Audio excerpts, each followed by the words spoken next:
वन्द्यां श्रीगुरुरा श्रीयुता पदकमला श्रीगुरुना वैष्णवांश्च श्रीरूपसाग्रजाता सहगणो रघुनाथान्वितं तं सजीवम् साद्वैतं सावधूतं परिजनसहितं श्रीकृष्ण चैतन्यदेवं श्री राधा कृष्ण पादन सहगण ललिता श्री विशाखा सखींतांश्च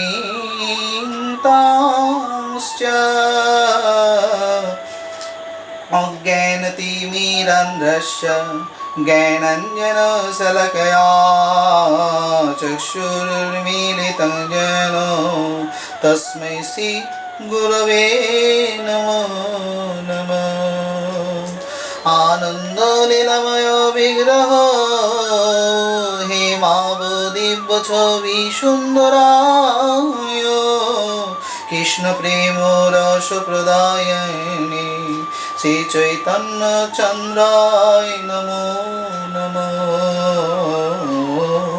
नमो नलिनी नेत्राय वेणुर्वर्ध विनोदिने राधाधरो सुधापने शलिने वनमालिने राधा रसिश्वरीं रम्यां गोविन्दं मोहिनीं परां विश्वभानुं सुतं देवी नमामि हरिप्रियां। वृन्दावै तुलसीदेवा वै प्रिया वै केशवश्च कृष्ण भक्ति पदे देवी सत्यवत्यै नमो नमः। वञ्चाकल्पतरुभ्यश्च कृपा सिन्धुभ्येव च पतितानां पावनेभ्यो वैष्णवेभ्यो नमो नमो। हरे कृष्ण कृष्ण कृष्ण हरे हरे हरे राम राम राम हरे हरे। नमस्कार सुधी भक्तबृंद सकले निश्चय भालो आছেন। কৃষ্ণ তত্ত্ব কথা পর্ব 13তে আপনাদের কাছে আমি আসলাম। আশা করি আপনারা পূর্বের সকল তথ্য পর্বগুলো আস্বাদন করেছেন। ইতিপূর্বে দ্বাদশটি পর্ব সমাপ্ত হয়েছে। এই ত্রয়োদশ পর্বে আমি বিশেষত আলোচনা স্বয়ং ভগবান সেই গোপীদেরকে বিরহ গাথি দিয়ে তাদের সেই বিরহ দেওয়ার পর পরমেশ্বর ভগবান মথুরা ছেড়ে চলে গেলেন, এই বৃন্দাবন ছেড়ে মথুরায় চলে গেলেন অপরাধ মার্জনা করবেন। সেক্ষেত্রে যখন তিনি বৃন্দাবনে গেলেন, বৃন্দাবন ছাড়লেন এবং বৃন্দাবন থেকে তিনি সবাইকে দুঃখ দিয়ে চলে গেলেন। ভগবান যাচ্ছেন, ভগবানের সঙ্গে সঙ্গে চলেছিল বলরাম প্রভু, সাক্ষাৎ দুজন প্রভু একসাথে রথে আরোহণ করছিলেন। অক্রূরজি রথ পরিচালনা করছিলেন। মাঝপথে তার সন্ধ্যা এবং আহ্নিকের সময় হয়ে গেলে তিনি নিয়ম নিষ্ঠাপূর্বক খুব বিধি মেনেই সন্ধ্যা আহ্নিক পালন করেন। সে সময় অক্রূর দর্শন করেছিলেন এক আশ্চর্যকর বিষয়। তিনি যখন যমুনার জলে কোমর পর্যন্ত নেমে এবং যমুনায় ডুব দিয়ে সন্ধ্যা আহ্নিক সম্পূর্ণ করেন প্রাণায়ামের মাধ্যমে, তখন হঠাৎ তিনি একটা আশ্চর্য রূপ দর্শন করেন। তিনি দেখেন যেই ভগবান দুইজন তার রথে বসে আছে তারা জলের মধ্যেও দাঁড়িয়ে আছে, বিশেষত ভগবান কৃষ্ণ একা দাঁড়িয়ে আছেন। ভগবান শ্রীকৃষ্ণকে তখন দর্শন করে আশ্চর্য হয়ে তিনি আবার জলের উপরে উঠে দেখতে চেষ্টা করলেন মুখ ঘুরিয়ে যে তিনি কি ভুল দেখছেন না ঠিক দেখছেন। পরমেশ্বর ভগবান শ্রীকৃষ্ণের স্বরূপ রূপ দর্শন করে তিনি আশ্চর্য হয়েছিলেন। সেমতো অবস্থায় তিনি আবার যখন জলে ডুব দেন তখন দেখেন স্বয়ং ভগবান শয়ন করে আছেন শেষনাগের মধ্যে।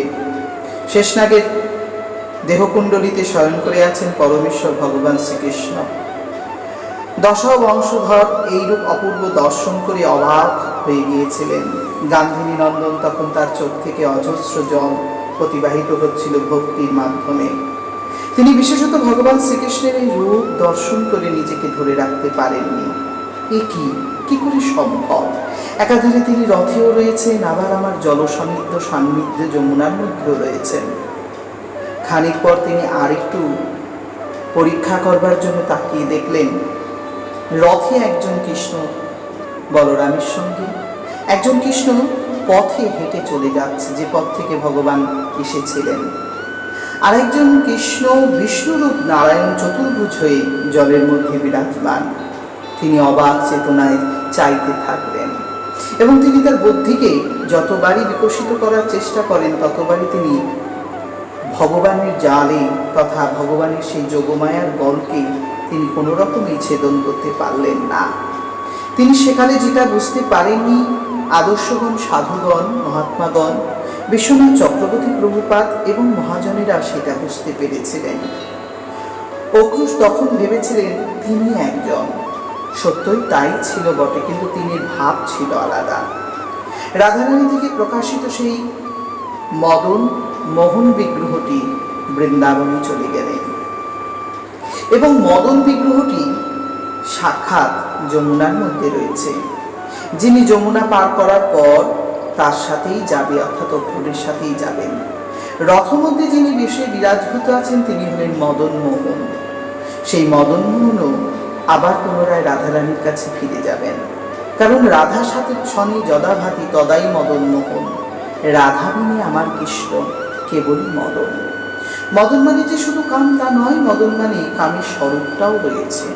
সে স্বরূপ প্রকৃতভাবে সকলের মনোবাঞ্ছা পূর্ণ করা এবং মনোবাঞ্ছা প্রকাশ করা। উভয়টি ভগবানের মধ্যে সকল প্রকারের সমস্ত সময় বিদ্যমান।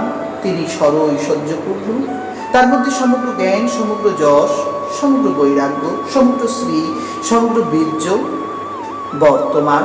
তিনি সেই শ্রীযুক্ত ভগবান।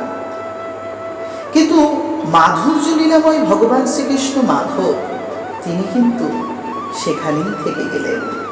দুইটি কৃষ্ণের পুনরাবৃত্তি আর অক্রুরের সামনে হয়নি। অক্রুর মনে করে নিলেন ইনি বোধহয় বিষ্ণু, যদিও ভগবান শ্রীহরি সেই সময় তার লীলা যোগমায়ার দ্বারা চালনা করছিলেন। ভগবান তখন তাকে বিষ্ণু জ্ঞান দান করে তাকে সেই মুহূর্তে স্তুতি বন্দনা করালেন। অক্রুর খুব আনন্দে ভগবানের সেই অসীম আনন্দময় রূপ দর্শন করলেন। বিশেষত ভগবান গোবিন্দের এই রূপ সকলে বুঝতে পারেন না। গোপীগণ এই ভাব বুঝতে পেরেছিলেন, ছিল সুখদেব গোস্বামীও বুঝেছিলেন। তাই তিনি তার শ্লোকে বলেছিলেন বিশেষভাবে বিসৃজ্যালজায়ং রুরুদ্দং সমসুস্বরং গোবিন্দ দামোদর মাধবেতি গোবিন্দ দামোদর মাধবেতি। সেই লীলাময় পুরুষের অপূর্ব রূপ দর্শন করেছিলেন সে সময়। পরম আনন্দ গোবিন্দ স্বয়ং তিনি দামোদর, তিনি মাধব, তিনি গোবিন্দ, তিনটি রূপ তিনি সাক্ষাৎ প্রকাশ প্রাপ্ত। উচ্ছেশ্বরে কন্ধন করে সেই গোবিন্দের বিরহে কাতর সমস্ত গোপীরা যে ভাব প্রকাশ করেছিলেন সে ভাব আজ স্বয়ং দর্শন করেছিলেন স্বচক্ষে সে সময়কার অক্রুর মহাজন। তিনি সৌম্যভাবে সেই রূপ দর্শন করেন, সলজ্জ ভগবত প্রণাম করেন এবং সহস্রশীল সেই ভগবানের সহস্রকোণা মৌলিনময় রূপকে দর্শন করেন। বিশেষত তিনি দর্শন করে আনন্দ পান। সহস্রশীল সন্দেবং সহস্রকোণমৌলিনমো নীলাম্বরং বিশেষেতং শীর্ণং সিংহৈ শ্বেতমিব স্থিতম তস্য সঙ্গে ঘনশ্যাম পীতকৌশেবাসায় সমম পুরুষং চতুর্ভুজং শান্তং পদ্মপত্রারোণীক্ষণম চারু প্রসন্নবদনং চারুহাসনিরীক্ষণম শুভ্রসন্ন্যং চারুকর্ণং শুকোপলোনাধম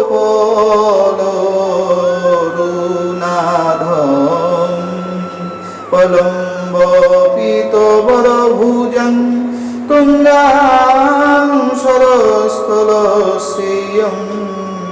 কম্বু কণ্ঠক স্মিনাভিং বলিমত পল্লবদর। অগ্রু যে ভগবানকে দর্শন করেছিলেন তার রূপ ছিল শ্যামবর্ণ, পীতাম্বর বসনধারী কমল নয়ন, চতুর্ভুজ তার সেই চারটি হাতে শঙ্খ চক্র গদা পদ্ম সুসজ্জিত রয়েছে। তার সুন্দর নাসিকা, তার সুন্দর কণ্ঠদয় সুকুণ্ঠিত আনন্দ অনুভব করে। প্রকৃতপক্ষে তিনি ছিলেন জগৎ স্রষ্টা ভগবান, জগৎকে পালন কর্নেওয়ালা ভগবান, জগৎকে সংহার কর্নেওয়ালা ভগবান। ভগবানের সেই বহুমূল্য রূপ দর্শন করে অক্রূর ভগবানকে বিনয়পূর্বক প্রণাম করেন। পরবর্তীকালে ভগবান শ্রীকৃষ্ণের কৃপায় অক্রূরের দর্শন সম্পূর্ণ হল। বহু মূল্যবান রত্নে বিভূষিত ভগবানের সেই কৃতি বলয় অঙ্গ এবং কোমরবন্ধনী যজ্ঞসূত্র কণ্ঠহার নকুর কুণ্ডলে সুভূষিত সেই ভগবানকে দর্শন করে তিনি ভীষণ আনন্দ অনুভব করেছিলেন। মনে মনে ভেবেছিলেন তার মতন দিনহীনকে তিনি এতটা কৃপা করবে। স্বয়ং কস্তুরবমণি এবং মালাশোভিত ভগবানের সেই পদ রূপ দর্শন করে আনন্দে আনন্দিত হয়েছিলেন অক্রূর মহোদয়। তিনি পুনরায় নিয়ম অনুসারে ভগবান শ্রীকৃষ্ণের কৃপাকে আশ্রয় করে এই লীলার অনুভূতি নিয়ে তিনি তখন ভগবানের অন্তরঙ্গা শক্তি, বহিরঙ্গা শক্তি এবং ভগবানের আহ্লাদিনী শক্তি তিনটি সম্বন্ধে কিছুটা বিদ্যা লাভ করেছিলেন। তটস্থ অবস্থায় এই শক্তিগুলি যথেষ্ট উন্নত ছিল, যদিও ভগবানের এই শক্তিগুলো সকল শক্তিকে বর্ধন করে। ভগবানের অন্তরঙ্গা শক্তি প্রধান শ্রী, পুষ্টি, গি, কান্তি, কীর্তি, তুষ্টি, ইলা এবং ঊর্জা। এই শক্তি সাক্ষাৎ ভগবানের ভিতরেই বিদ্যমান এবং বহিরঙ্গা শক্তি হলো বিদ্যা, অবিদ্যা, মায়া এবং তার শক্তি। শক্তির অন্তরঙ্গা এবং বহিরঙ্গা দুই মিলিত হয়ে আহ্লাদিনী শক্তি, যা সেখানে উপস্থিত ছিল, যা তিনি দর্শন করেছিলেন। সঠিকভাবে আস্বাদন, গুরুগৃহে বসে গুরুকথায়, গুরুর মুখ থেকে হরিকথা শ্রবণে এইরূপ সৌভাগ্য লাভ হয়। প্রকৃতপক্ষে আপনারা বলতেই পারেন শ্রী কি? শ্রী হচ্ছে ভগবানের সম্পদ, শক্তি। পুষ্টি কি? পুষ্টি হচ্ছে ভগবানের বল প্রদানের শক্তি। ঘি হচ্ছে জ্ঞানের ও ক্লান্তি হচ্ছে সৌন্দর্যের শক্তি। কৃতি হচ্ছে যশের, তুষ্টি হচ্ছে ত্যাগের শক্তি। এই ছয়টি হচ্ছে ভগবানের সরৈশ্বর্য। ইলা হচ্ছেন ভগবানের ভূশক্তি, সান্ধিনী হচ্ছে ভগবানের তথা সন্ধিনী হচ্ছে ভগবানের পরিচিত অন্তরঙ্গা শক্তি, প্রকাশ এই ভূমি। উজ্জা হচ্ছে ভগবানের লীলা অনুষ্ঠানের অন্তরঙ্গা শক্তি। এই পৃথিবীতে তিনিই হচ্ছেন তুলসী বৃক্ষরূপে প্রকাশিত, সাক্ষাৎ ভক্তি দেবী তুলসী মাতা। বিদ্যা অবিদ্যা হচ্ছে জ্ঞান ও অজ্ঞান। বহিরঙ্গা শক্তিতে এরা পূর্ণ। বন্ধন এবং মুক্তির কারণ এই বিদ্যার অবিদ্যা। শক্তির শক্তি অন্তরঙ্গা শক্তি, বিশেষ শক্তি যিনি বিদ্যা ও পূর্ণ স্বরূপ অবিদ্যাকে ভেদ করতে পারে, সেই অন্তরঙ্গা শক্তি হচ্ছে আহ্লাদিনী রাধারানী তথা আহ্লাদিনী শক্তি। আহ্লাদিনী শক্তির পরিপ্রকাশ মদনমোহন বিগ্রহ, অন্তরঙ্গা শক্তির পরিপ্রকাশ সাক্ষাৎ মোহন বিগ্রহ এবং বহিরঙ্গা শক্তির পরিপ্রকাশ যা সাক্ষাৎ মদনমোহন এবং মোহনের বিপরীত দিক সাক্ষাৎ মদন বিগ্রহ, যিনি নারায়ণ, বিষ্ণু এবং শঙ্কর্ষণ, অনিরুদ্ধ, প্রদ্যুম্ন এই 5 ভাগে বিভক্ত সেই ভগবানই এবার মথুরায় গমন করছেন।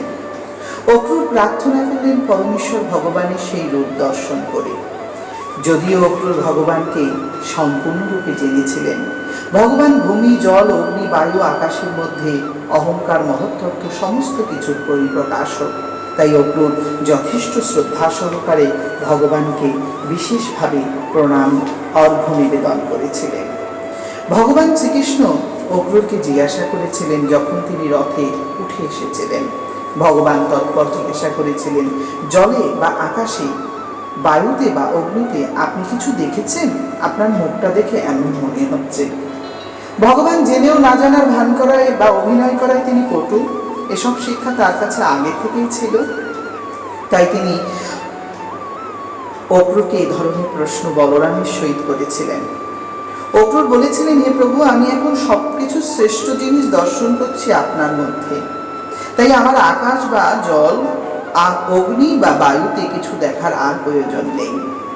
সর্বশ্রেষ্ঠ দর্শন আমার হয়েছে, আপনার শ্রীচরণে আমার প্রণাম। সে সময় অক্রূর বিশেষ বদ্ধ মন্ত্রের দ্বারা প্রভুকে প্রণাম করেন। নমো কারেণ মৎস্যায় পলায়ামি চরায় চ হর্ষিষে নমস্তুভ্যং মধুকৈটভ মৃতব্যে অকুপারায় বিহতে নমো মঙ্গলধারিণে ক্ষিতুদ্দার বিহারায় নমো সুকরো মুক্ততে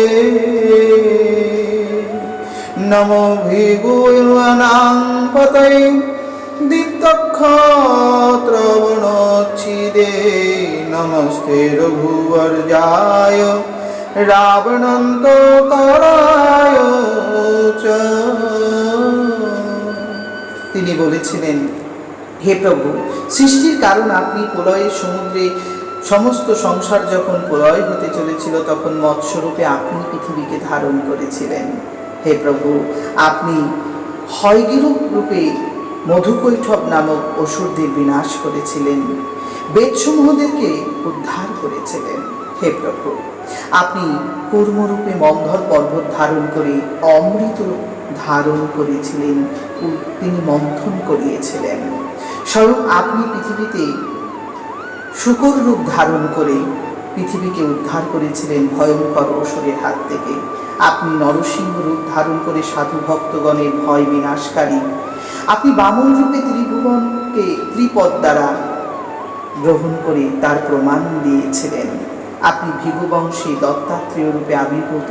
আপনি রাবণকে হত্যাকারী রঘুকুল শ্রেষ্ঠ রাম রূপে আপনাকে আমি প্রণাম জানাই। বিশেষ বিশেষ মন্ত্র দিয়ে পরমেশ্বর ভগবানকে সে সময় প্রণাম করেছিলেন অক্রূর মহাশয়।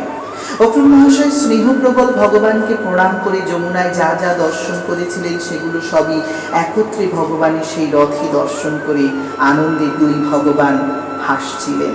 সে সময় সেই দুই ভগবানের উদ্দেশ্যে তিনি এভাবেই প্রণাম করে বলেছিলেন, নমো বিজ্ঞান মাত্রায় সর্বকর্তায় হেতবে পুরুষেশ্বর প্রধানায় ব্রহ্মণে হন্ত সত্যয়ে নমস্তে বাসুদেবায় সর্বভূতক্ষায় চ ঋষিকেশ নমস্তুভ্যং প্রপন্নং পাহি মাং প্রভু। অনন্ত শক্তিমান পরম ব্রহ্মাকে আমি প্রণাম নিবেদন করি। তিনি জ্ঞানময় বিগ্রহ, সকল চেতনার কারণ স্বরূপ, এই জীবের প্রধান নিয়ন্তা। হে বাসুদেব, সকল জীবের আশ্রয় স্বরূপ আপনাকে আমি প্রণাম নিবেদন করি, সঙ্গে বলরামকেও প্রণাম জানাই। হে প্রভু, আমি আপনার শরণাগত, দয়া করে আমায় রক্ষা করুন। যদিও এইভাবে তিনি শ্রদ্ধা সহকারে ভগবানের স্তুতি বন্দনা করেন। পরবর্তী সময় তিনি মথুরার উদ্দেশ্যে রওনা করেন। যমুনা পার করে মথুরায় তিনি এলেন। মথুরায় আসা মাত্রই অনেক পিছিয়ে পড়ে গিয়েছিল নন্দ মহারাজা এবং বন্ধুবান্ধবদের রথ। গোপশাখারা ভগবানকে দর্শন করবেন, ভগবানের আনন্দ দেখবেন বলেই তারা এসেছেন। সে রাতে তাদের যে বিরহ দুঃখ সব একটু একটু করে মলিন করার চেষ্টায় এবং সেগুলো যাতে বিলীন হয়ে যায়, তার জন্যই কৃষ্ণের এই অবস্থা। ভগবান শ্রীকৃষ্ণ অক্রূরকে বিশেষভাবে বললেন, অক্রূর, আপনি যাহা দর্শন করেছেন তাহা অনন্ত আনন্দের উদ্দেশ্য। গান্ধিনী পুত্র অক্রূর তখন রথ চালনা করতে শুরু করেছিলেন। ভগবান শ্রীকৃষ্ণ মথুরায় যখন উপস্থিত হলেন, মথুরার সেই অপূর্ব আড়ম্বর দর্শন করলেন। দর্শনীয় তথ্য দেখে সব দিকে আনন্দ আপ্লুত হল।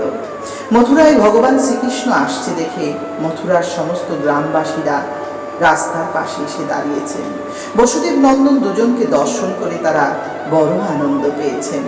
পাবেন নাই বা কেন, তিনি যে অনন্ত আনন্দের পরিপ্রকাশক।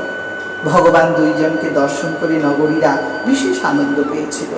নগরীবাসীরা নারীগণ বিশেষ উৎকণ্ঠার সহিত দুই ভগবানের অপূর্ব রূপ দর্শন করে এবং তার নয়নে নয়ন রেখে বিশেষ আনন্দ অনুভব করেছিলেন। সে সময় ভগবান মদন বিগ্রহের স্বরূপ প্রকাশ পেতে শুরু করেছিল। নন্দ মহারাজা এবং সঙ্গে থাকা অন্য বন্ধুদের জন্য ভগবান অক্রূরকে বললেন, আমি এখন এখানেই দাদার সঙ্গে থাকব, আপনি পুনরায় ফিরে যান আপনার নিজ গৃহে তথা রাজার কাছে। অক্রূর প্রথমে একটু বলেই বসলেন, না প্রভু, আপনার সঙ্গ আমি ত্যাগ করতে পারবো না, আপনাকে আমি ছেড়ে দিতে পারবো না। এভাবে পথে ছেড়ে যাওয়া আমার উচিত হবে না। আপনি আমার গৃহে চলুন, আপনারা সকলে মিলে আমার গৃহে বিশ্রামাদি করে আমাকে সন্তুষ্ট তথা ধন্য করুন। আমার গান্ধিনী পুত্র রূপ জন্মকে সন্তুষ্ট করুন প্রভু। ভগবান বলেছিলেন, আমার আত্মীয় স্বজন এখন বিপদে আছে, তাদের উদ্ধার না করে আমি কোনো রকমই যেতে পারবো না। আমি কথা দিলাম আপনার মনোবাঞ্ছা আমি পূর্ণ করব। আমি এবং আমার দাদা বলরাম অবশ্যই আপনার গৃহে আমরা যাব, তবে এখন আপনি আমাদের ছেড়ে দিয়ে চলে যান, আমার আদেশ পালন করুন। অক্রূর চেষ্টা করলেন নিজেকে যথেষ্ট নিজেকে সম্বরণ করার জন্য।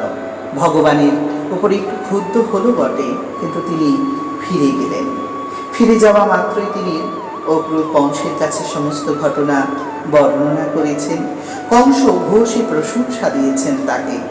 মনে মনে ভয়ও পেয়েছেন কংস, কারণ তিনি স্মরণে স্বপনে চলনে বলনে সেই অনাদি আদিকেই দর্শন করেন।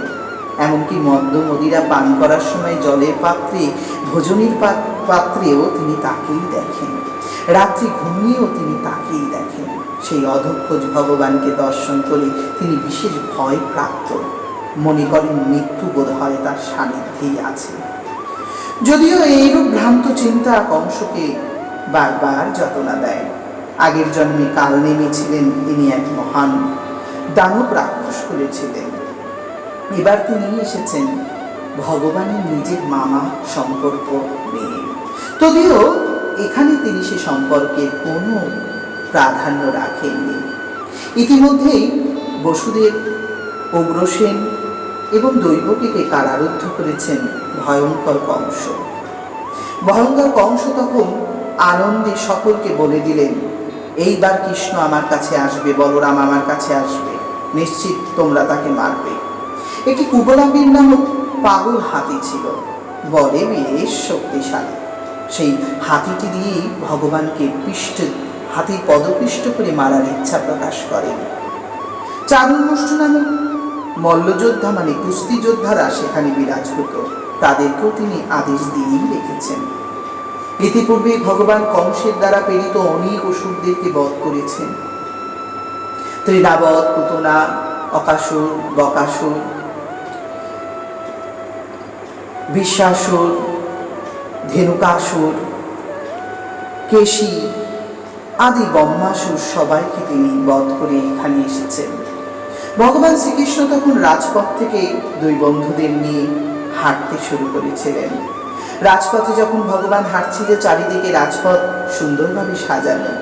যদিও কংস ছাড়া অন্য সবাইরাই জানে ভগবান শ্রীকৃষ্ণ সাক্ষাৎ অবতরিত হয়েছেন, নন্দন কুলে তিনি বড় হচ্ছেন, তাই তাকে স্বাগতম জানানোর জন্য ব্রজ রমণীরা যেমন আনন্দ পেয়েছিলেন, ঠিক মথুরার রমণীরাও তাই করলেন। কেউ কেউ ছাদের উপর থেকে ভগবানকে দর্শন করলেন, কেউ বা আবার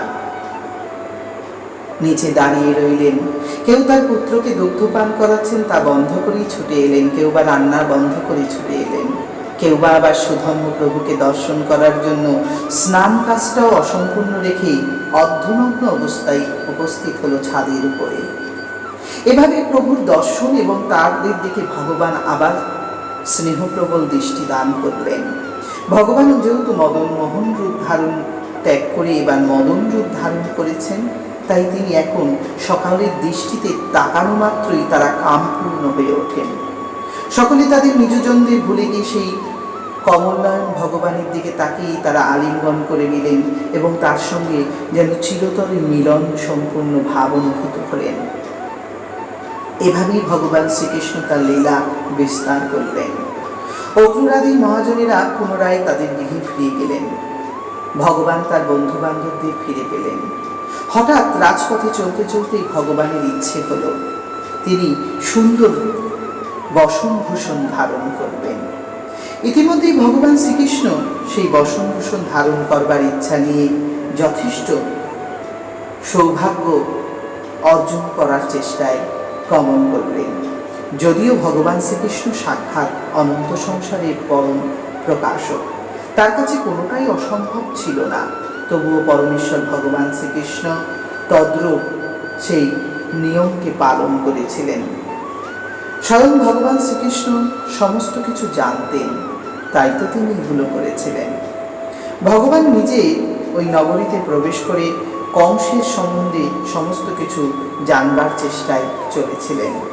নগরীর সমস্ত পথ এবং নগরীর এক একটি দরজা অতি উত্তমভাবে সুসজ্জিত ছিল, যা দেখা বা শোনা দুই ভাগ্যের বিষয়। রাস্তায় চন্দন চর্চিত ছিল। ব্রাহ্মণগণ ভগবান আসছেন দেখে দধিদুগ্ধ রাস্তায় অনুলেপন করেছিলেন। ভগবানের জন্য তারা বিশেষভাবে অনেক সুন্দর নিয়ম পালন করেছেন। কেউ বা কলসি রেখেছেন, পতাকা, মালা, ফুল, দ্বীপ, কদলী বৃক্ষ, সুপারি বৃক্ষ।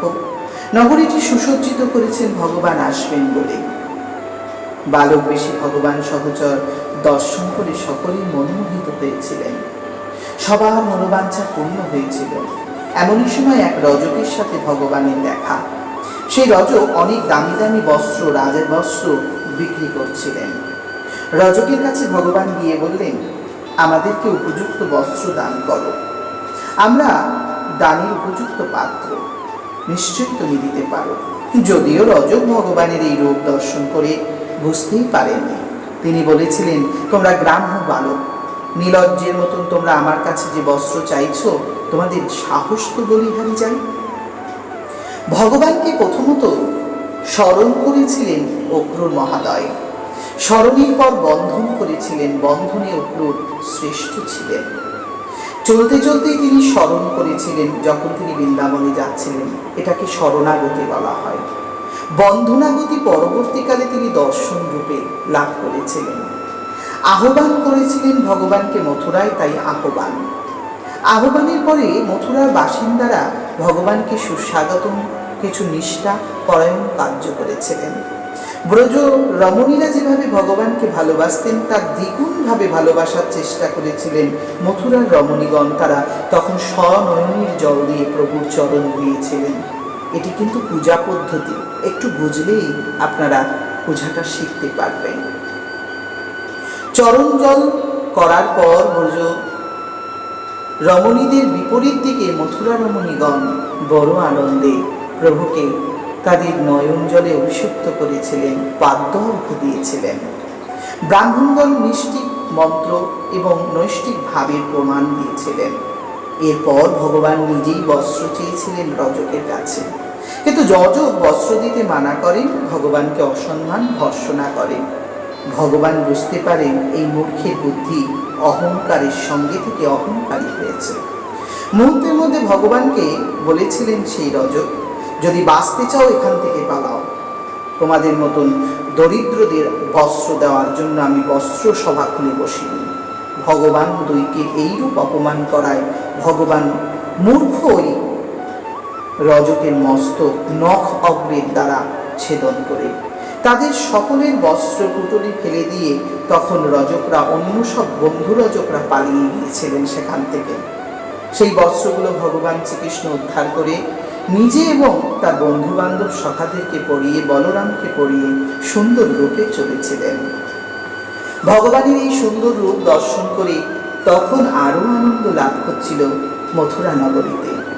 এদিকে ভগবানের ইচ্ছে হলো মালা ধারণ করবেন, কারণ তিনি তার মামা কংসের গৃহে যাওয়ার পূর্বে নিজেকে সম্পূর্ণরূপে রাজকীয়ভাবে সাজিয়ে নিতে চেয়েছেন। মদন বিগ্রহের এইটি স্বরূপ ছিল। মদনরূপী ভগবান তখন সুদামা নামক এক মালাকারের কাছে গিয়েছিলেন, যিনি মালিনী একাধারে পুষ্পচয়ন করে আর একাধারে সেই নিজের হাতে মালা গেঁথে সেই মালা বিক্রয় করে। কিন্তু তিনি ভগবানের ওই পরাক্রম এবং জ্যোতি দর্শন করেই বুঝতে পেরেছিলেন এরা সাধারণ কেউ নন। সুদামা যথেষ্ট বয়স্ক ছিলেন, তবে এই সুদামা কিন্তু আমাদের বিপ্র সুদামা নন, ইনি হলেন মালি সুদামা। মালি সুদামা তখন স্নেহপূর্বক অনুভব দ্বারা দুই প্রভুকে ডেকে বললেন, আসুন আসুন প্রভুদয়, আমার মনের মালা গ্রহণ করুন। আমি মন কাঞ্চন পুষ্প দিয়ে এই মালা গেঁথেছি, আপনারা এসেছেন, আমি বড় সন্তুষ্ট হয়েছি। প্রেমের ভাবনা দিয়ে ভালোবাসা প্রীতির সাথে যুক্ত করা মালাগুলো ভগবানের গলে দিলেন। নিষ্ঠা নিয়মপূর্বক চরণ ধুলসী সমর্পণ করলেন। তারপর পদ্মর্ঘ্য এবং ভগবানকে বিশেষ দ্রব্য আহার করানোর চেষ্টায় তিনি প্রণাম জানালেন। ভগবান বড্ড খুশি হলেন মালাকারের হাতে সমস্ত কিছু লাভ করে। ভগবান তখন সুদামাকে বললেন, সুদামা, তোমার এই ব্যবহারে আমি ভীষণ খুশি হয়েছি। সুদামা বিপরীতে বললেন, হে প্রভু, আমার জন্ম সার্থক হয়েছে। আপনি আমার কুলকে পবিত্র করে আমার এই দোকানে আগমন করেছেন। আমার পিতৃপুরুষগণ, দেবতাগণ, ঋষিগণ নিশ্চয়ই সন্তুষ্ট হয়েছে। আপনারা দুইজন প্রকৃতপক্ষে যে স্বয়ং ভগবান তা আমি জানি, তাই আপনাদের চরণে নিজেকে সমর্পণ করলাম। আপনার যা খুশি তাই আমাদের আদেশ করুন, আমি আদেশ পালন করব। যদিও সুদামাকে ভগবান বলেছিলেন, তোমার এই মালা আমাদেরকে বড় আনন্দ দিয়েছে, এই সুগন্ধিযুক্ত ফুলের মালা আমি আনন্দে গ্রহণ করলাম। আমরা দুই ভাই ততক্ষণ পর্যন্ত এই মালা রাখবো যতক্ষণ পর্যন্ত আমরা জয় প্রাপ্ত না হই। ভগবান দুই অখিল আনন্দ আত্মা পরমেশ্বর সেই সুদামাকে খুব খুশি এবং আনন্দিত দেখে, তাকে প্রার্থিত দেখে কৃপা করে বললেন, শোনুন সুদামা, তোমার এই আচরণে আমি বড় খুশি হয়েছি। আমি তাই তোমাকে অন্য কোনো বর অনুমোদন করতে চাই। তুমি কিছু চাইলে চাইতে পারো। সুদামা বলেছিলেন, প্রভু, আপনার দর্শন বইকে আর কিছুই আমার চাওয়া পাওয়া নেই।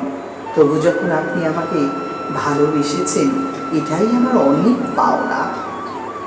পরমেশ্বর ভগবান তবু তার স্বচ্ছাকারী ভক্তদেরকে কিছু না দিয়ে ছাড়েন না, কারণ এখানে তিনি মদনের কামনা পূর্ণ করার কাজটাও তিনি শুরু করেছিলেন।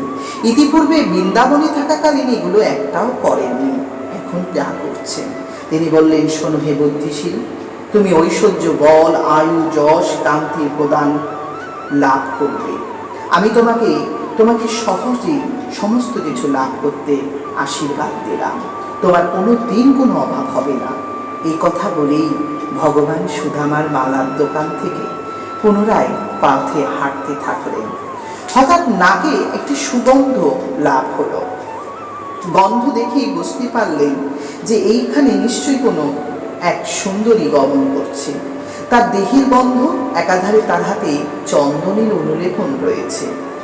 এই চন্দনের অনুলেপনও কিন্তু সেবার পদ্ধতিতেই পড়ে। আপনারা যদি অনুভূত হন এই ঘটনাক্রমে বুঝতে পারবেন এই লীলা কেমনভাবে বিস্তার প্রাপ্ত হয়েছিল। স্বয়ং ভগবানের মালা লাভ হয়েছে, এবার কপালে চন্দনের লেপন দরকার। তাই সেখানে তিনি হাঁটতে হাঁটতে দেখলেন এক সুন্দরমুখী অপূর্ব নারী সেখান থেকে যাচ্ছে, কিন্তু ভাগ্যক্রমে সে কুজো, তাই তাকে কেউ বলেন কুবজা, আর আসল নাম ছিল তার ত্রিবক্রা। ভগবান শ্রীকৃষ্ণ জিজ্ঞাসা করেছিলেন, ওহে সুন্দরী, তুমি কে? এই বিলেপন কোথায় নিয়ে যাচ্ছ? এই সুন্দরী, হে সুন্দরী, তোমার নাম কি, আমাকে সত্য করে বলো। ভগবান শ্রীকৃষ্ণের আহ্বানে সুন্দরী বললেন, হায় রে, আমার মতন কুৎসিতকে তুমি সুন্দরী বলছো? আমি কুজো, দেখতে মোটেই আমি সুন্দর নই। তুমি উপেক্ষা করছো? সেও উপেক্ষা করেই বললেন, ওহে সুন্দর, তোমার দৃষ্টি সুন্দর, তাই বুঝি তুমি আমাকে সুন্দর বললে? যাই হোক, আমি সুন্দরী তো নই গো, আমি ত্রিবক্রা নামে পরিচিত। আমি ভোজরাজ বংশের দাসী। আমাকে ভোজরাজ বংশ বড় ভালোবাসেন। আমার অনুলেপন তিনি গ্রহণ করেন। আমি প্রতিদিন যদি ওনাকে চন্দন না দেই তাহলে সেদিন উনি শান্ত থাকেন না। আমার এই চন্দন তিনি বড্ড ভালোবাসেন। আমার হাতে অনুলেপন গ্রহণ করে তিনি আমায় খুব খুব আদর করেন। শ্রীকৃষ্ণ বললেন, এই অনুলেপন আমাদের দেবে, দাও না। ভগবান যে ভক্তের কাছ থেকে চেয়ে নেয় সেবা, তার প্রমাণ দিলেন তিনি। কৃষ্ণ এবং বলরাম যখন হাস্যমুখে বললেন, তখন তিনি বললেন, কেন দেব না? তোমরা আমার মতন অসুন্দরীকে সুন্দরী বলেছ, আমার মতন কুবজাকে তোমরা বলেছ আমি নাকি খুব সুশ্রী। তাই তোমাদেরকে আমি যদি অনুলেপন না দিই তাহলে যে অনুলেপনের অপমান হবে। অবশ্যই আমি তোমাদেরকে অনুলেপন প্রদান করব। এসো, আমার সামনে এসে বসো তোমরা দুজন প্রভুকে বসিয়ে স্বনিষ্ঠ ভাব দিয়ে অশ্রুধারা বিগলিত করে তাদের কমল বদনের দিকে তাকিয়ে বুঝতে পেরেছিলেন সেই তৎকালীন ত্রিবক্রা, যার কুবজা নাম। সেই কুবজা বুঝেছিলেন এনারা সাধারণ নয়। অনুলেপন দিতে না দিতেই তেনারা মনে মনে অনুভূত হয়েছিলেন তিনি, আহা, ইনি যদি কৃপা করেন নিশ্চয়ই আমার সত্যিকারের রূপ হতে পারে। সলজ্জভাবে তিনি বলেছিলেন, আমাদেরকে উপেক্ষা করেছ। ভগবান দুই বলেছিলেন, উপেক্ষা মোটেই করিনি, তুমি সত্যিই সুন্দরী। এসো, আমি তোমাকে তোমার স্বরূপ ফিরিয়ে দেই। ভগবান অনুলেপন দেওয়া মানে চন্দনের টিকা এবং চন্দনের তিলক ধারণ করার পর ভগবান বড় সন্তুষ্ট হন এবং তখন তার কোমরের দিকে তার হাঁটু দিয়ে আঘাত করেন। এই কোমরে আঘাত করে ভগবান তাকে সুন্দর এবং সোজা করে দেন। অতি সুন্দর এবং সোজা হয়ে যাওয়া ভগবানের কৃপায় সম্ভব। আপনারা যদি প্রমাণটা লাভ করতে চান তাহলে এটা বিষয় সম্বন্ধে একটু বোঝবার চেষ্টা করবেন। তার নাম চতুর্বক্রা ছিল না, পঞ্চবক্রাও ছিল না, ত্রিবক্রা ছিল। ত্রিবক্রা এবং কুবজা, যিনি সবসময় সংসার কোপে জীবনযাপন করছে তাকেই কুব্জ বলা হয়। সংসার করতে করতে কুজো হয়ে গেছে, কখনোই ভগবানের জন্য তার কোনো অনুনয় বিনয় নেই, সেই ব্যক্তিকেই কুব্জা বলা হয়। আর ত্রিবক্রা শব্দের অর্থ তিন রকম জ্বালায় যিনি বক্র জীবন যাপন করছে। এই তিন রকম জ্বালা কি কি? সেটি হলো শত, তম, রজগুণের জ্বালা। একদিকে কায়, মন, বুদ্ধির জ্বালা। কায়, মন, বুদ্ধি বিভ্রান্ত হলেই এই জ্বালা অনুভব হয়। কেউ কেউ একে বলেন ত্রিতাপ যন্ত্রণা।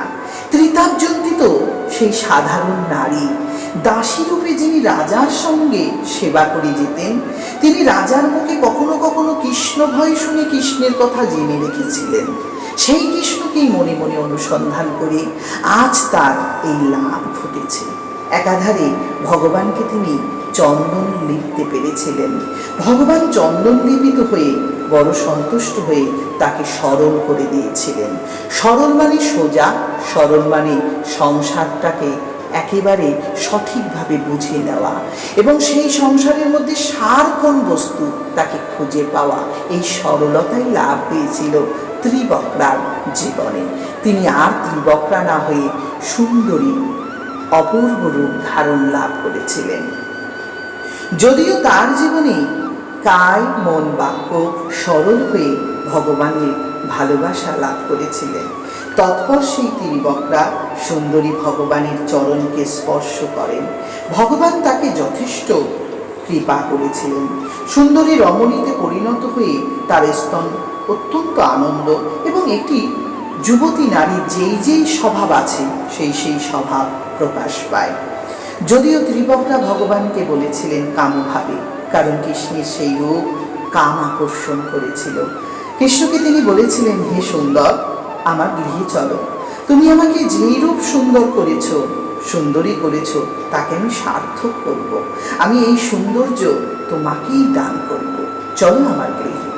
ভগবান হাসতে হাসতে উত্তর দিয়ে বলেছিলেন, ও হে, পাওয়া মাত্রই আমায় দেওয়া যায় না, বরঞ্চ তুমি যা পেয়েছ তাকে আরো সুন্দর করে তৈরি করো। আমি অবশ্যই তোমার গৃহে যাব, তবে আমার এই সুহৃদগণদের এখন রক্ষা করা আমার ধর্ম, ভূভার হরণ করা আমার কর্ম। এই ধর্মকর্ম শেষ না করে আমি তোমার কাছে যাব না।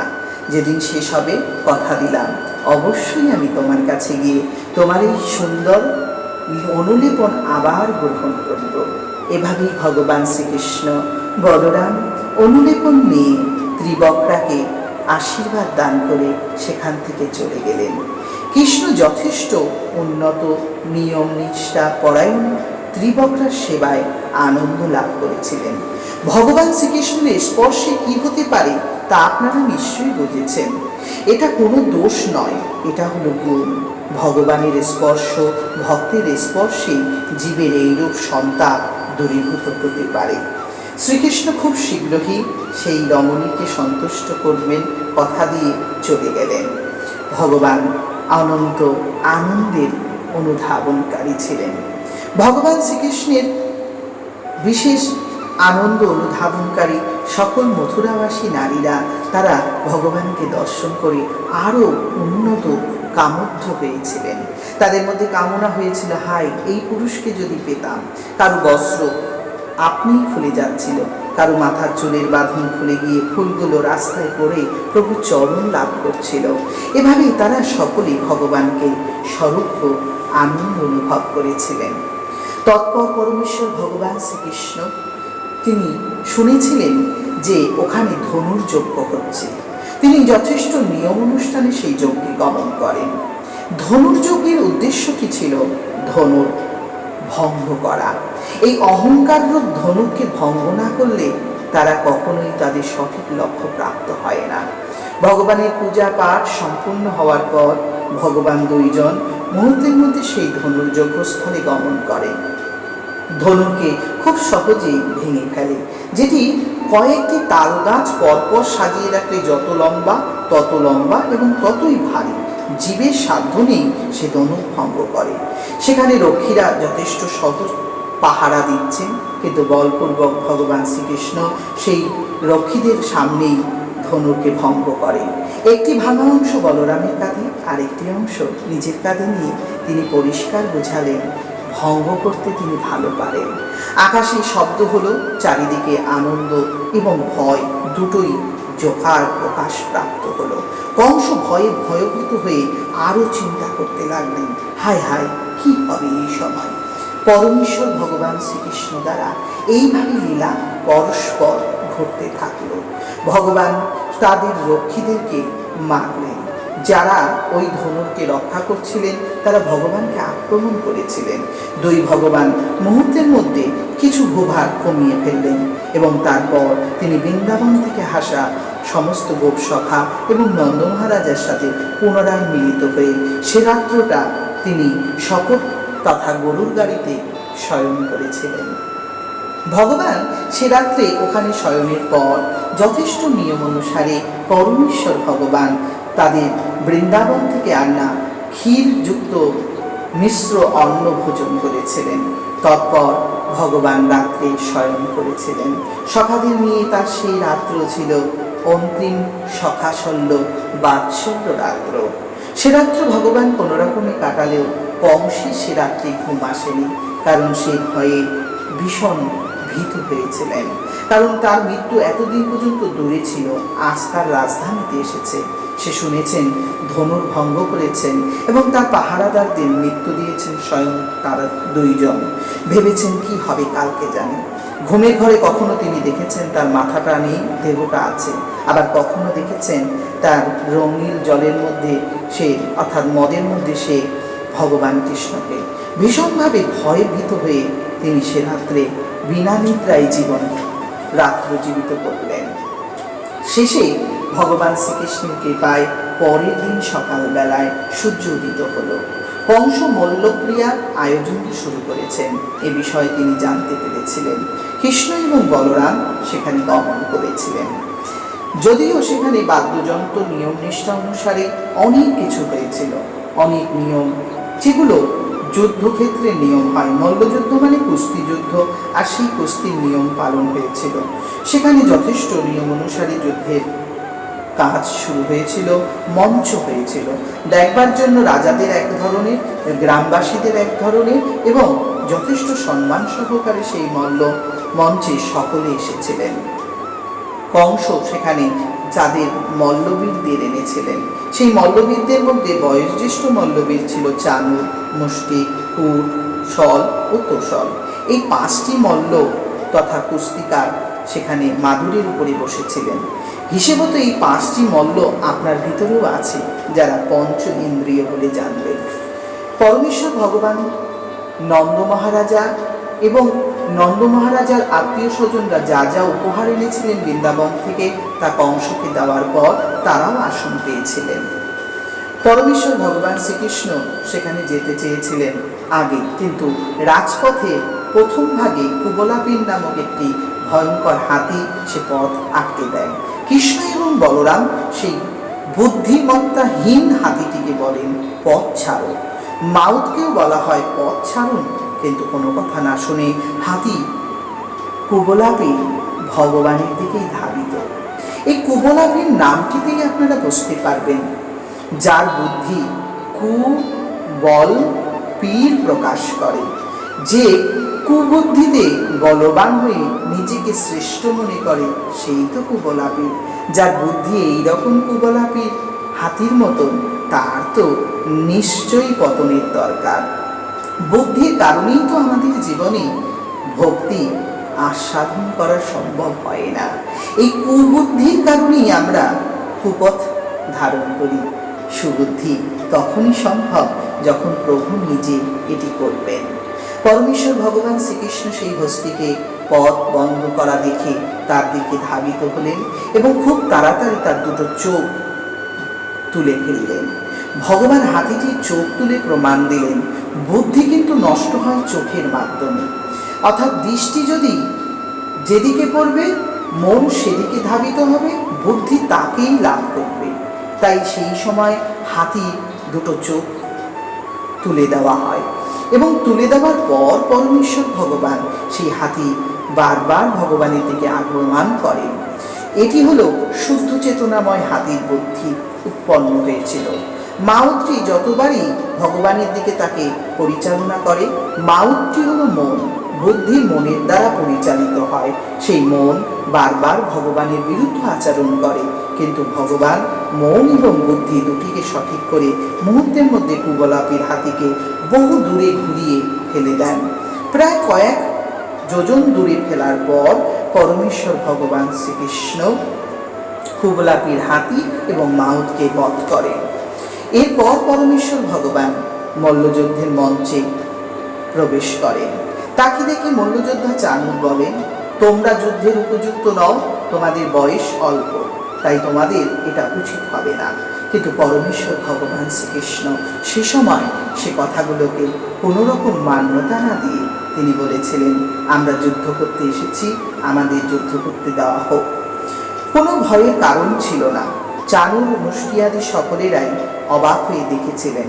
তবে অনেকে ভেবেছিলেন, না না, ওদেরকে বালক বলে মনে করো না। ভয়ঙ্কর হাতিকে মুহূর্তের মধ্যে যারা মারতে পারে এবং তাদের সুর দুটো অর্থাৎ সেই সুরের দাঁত দুটোকে বলপূর্বক যারা টেনে এনে কাঁধে নিয়ে ঘুরছে, তাদেরকে সাধারণ মনে করছো চানুর? চানুর এবং মুষ্টি উভয় দুজনে মিলেই কথাটাকে প্রাধান্য দিলেন। কংস তখন রাজসভায় আলোকিত করে অহংকার গর্ভে চূর্ণ হয়েছেন। বিশেষত তিনি তার অহংকার সবাইকে দেখাচ্ছেন। প্রকৃতপক্ষে ভগবান শ্রীকৃষ্ণ হাতিকে মেরেছেন। পরবর্তী সময় তিনি 5 মল্লযোদ্ধাদের সঙ্গে যুদ্ধ করবেন। সঙ্গে বলরাম শহীদ রয়েছেন। বলরাম এবং শ্রীকৃষ্ণ উভয় দুজনেই সেই মল্লযোদ্ধাদের সাথে যুদ্ধ করার জন্য শুরু করলেন তাদের কুস্তির ক্রিয়াকলাপ। ইতিপূর্বে কুস্তি তারা আগেও লড়েছেন। যখন তারা গোচরণে যেতেন, সখাদের সাথে এই খেলা করতেন, যাকে মল্লক্রিয়া খেলা বলা হতো। প্রকৃতপক্ষে এই ক্রিয়া দর্শন করে সকলেই আশ্চর্য হবেন, এটাই স্বাভাবিক ছিল।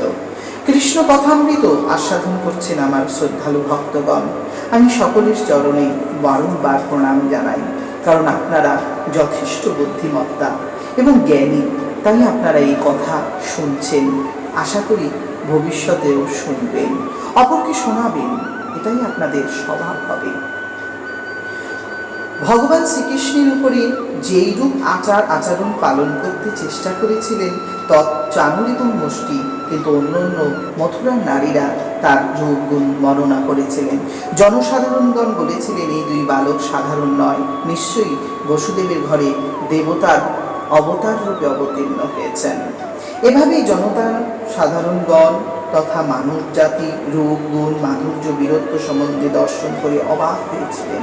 সে সময় চানুর মুষ্টি এদের সকলকেই ভগবান শ্রীকৃষ্ণ বধ করেছেন।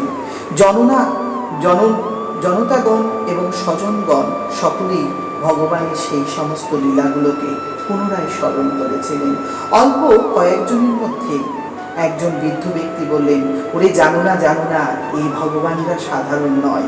আর এই ছোট্ট বয়সে পুতনা তৃণাবর্ত দানবকে সংহার করেছে, জমালজ্জুর বৃক্ষকে ভূমিতে পতিত করেছে, শঙ্খচূড় কেশী ধেনু অন্য অন্য অসুরদের বধ করেছে।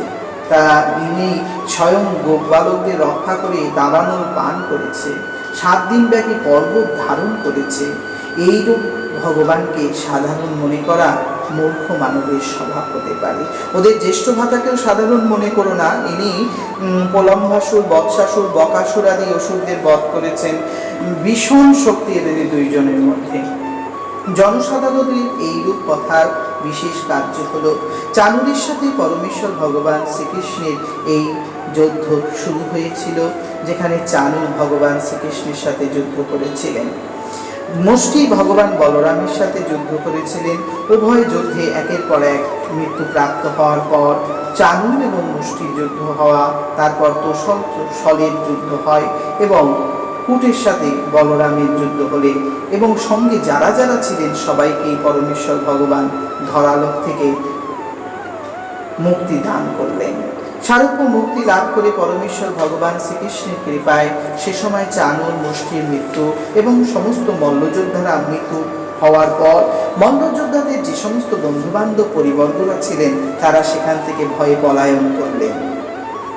পরমেশ্বর ভগবান শ্রীকৃষ্ণ সে সময় এই সমস্ত মল্লাযুদ্ধদের মুহূর্তের মধ্যে হারিয়ে ফেলা দেখে সঙ্গে সঙ্গে ভয়ে কাঁপতে থাকলেন কংস। মনে করলেন বোধহয় মৃত্যু এখনই শিরোধার্য। খানিকের মধ্যেই ভগবান শ্রীকৃষ্ণ সেই সময় এক লম্ফ দিয়ে কংসের সিংহাসনের উপরে এসে দাঁড়ালেন। মুহূর্তের মধ্যে কংস তার স্বরূপ প্রকাশ করলেন।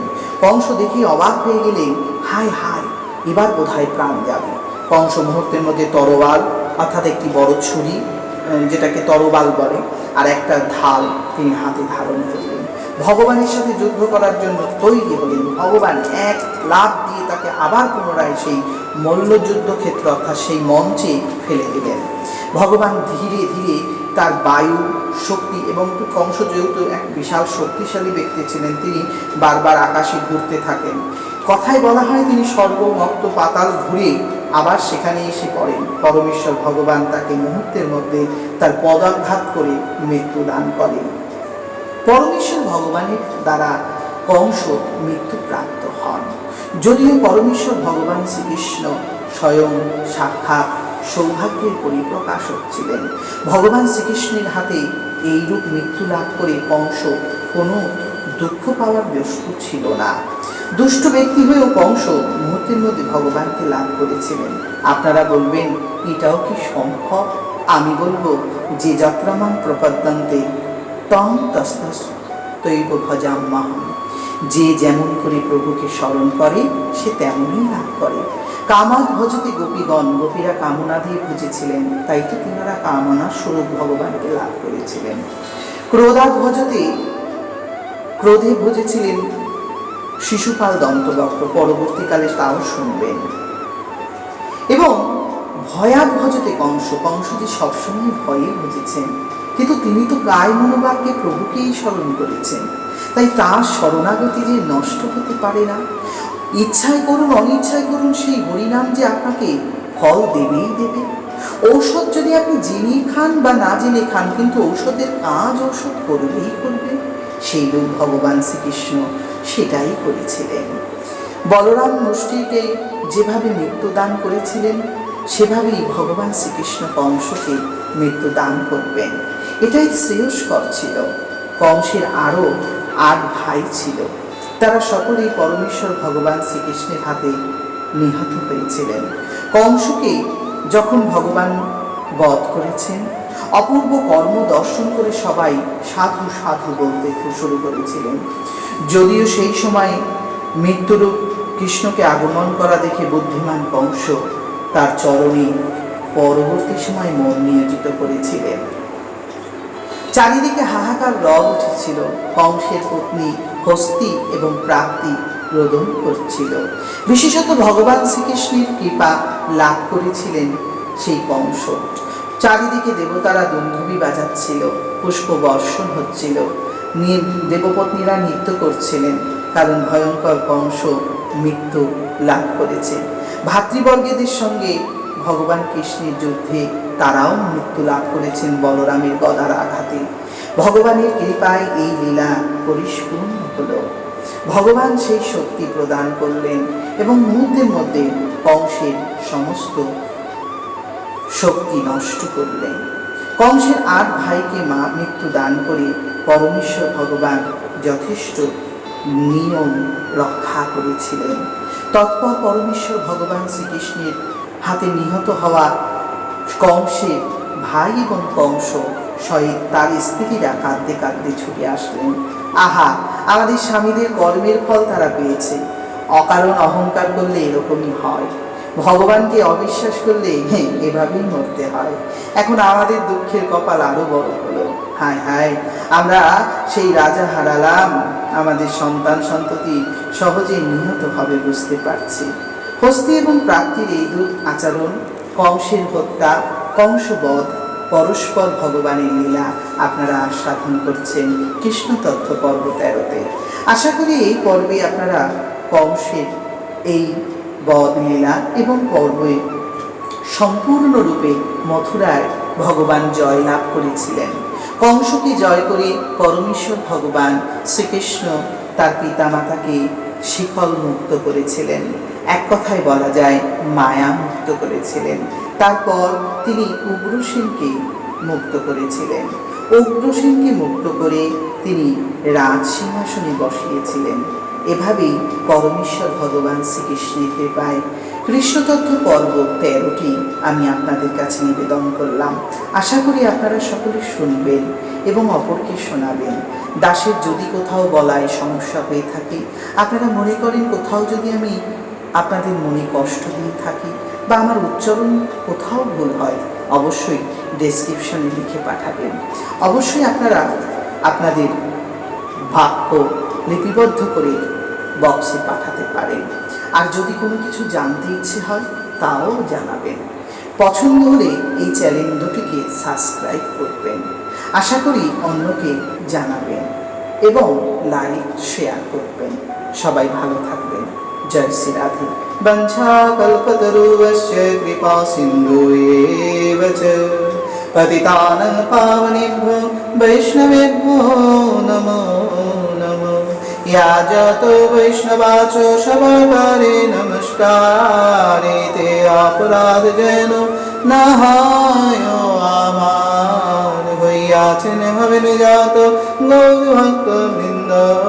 एक बार राधा कृष्ण प्रेमानंदे बल राधे गोविंद। हरे कृष्ण कृष्ण कृष्ण हरे हरे, हरे राम राम राम हरे हरे। राधे राधे। सबाई प्रेम से बोलो राधे राधे।